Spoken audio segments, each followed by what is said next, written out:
Assalamualaikum warahmatullahi wabarakatuh. Perkenalkan, nama saya Hilyatur Rahmah dengan NIM 241101040029. Baik, pada kesempatan kali ini saya akan menjelaskan tentang dinasti Umayyah dan dinasti Abbasiyah. Nah, untuk dinasti Umayyah itu berdiri pada tahun 661 sampai 750 Masehi. Dan dinasti Umayyah itu adalah kerajaan Islam pertama yang menerapkan pemerintahannya turun menurun, dan pusat pemerintahannya itu berada di kota Damaskus. Untuk pencapaian dinasti Umayyah, untuk yang pertama yaitu wilayah Islam meluas hingga Afrika Utara, Spanyol, dan Asia Tengah.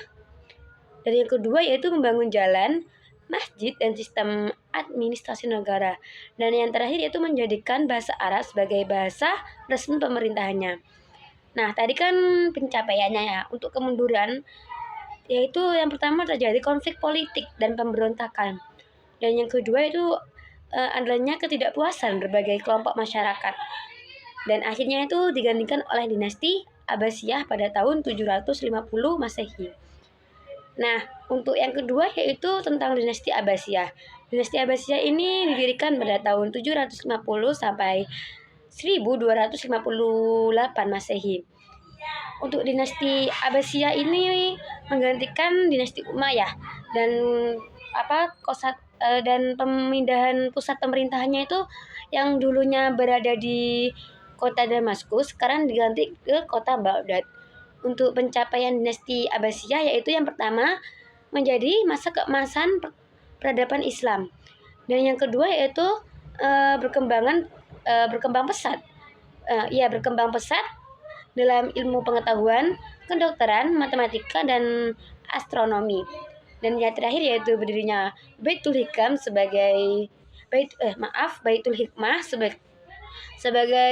pusat penerjemah dan penelitian. Dan yang untuk kemundurannya itu yang pertama adanya konflik internal, perebutan kekuasaan. Dan yang kedua yaitu kan ada yang pertama, yang untuk kedua yaitu wilayah kekuasaan semakin terpecah dan berakhir setelah serangan bangsa Mongol ke Baghdad pada tahun 1258 Masehi. Jadi kesimpulannya yaitu dinasti Umayyah dikenal karena perluasan wilayah Islam, sedangkan dinasti Abbasiyah dikenal sebagai masa keemasan ilmu pengetahuan, peradaban Islam. Keduanya itu memiliki peran besar dalam pengembangan sejarah Islam dunia. Sekian dari saya. Terima kasih. Mohon maaf jika ada kesalahan.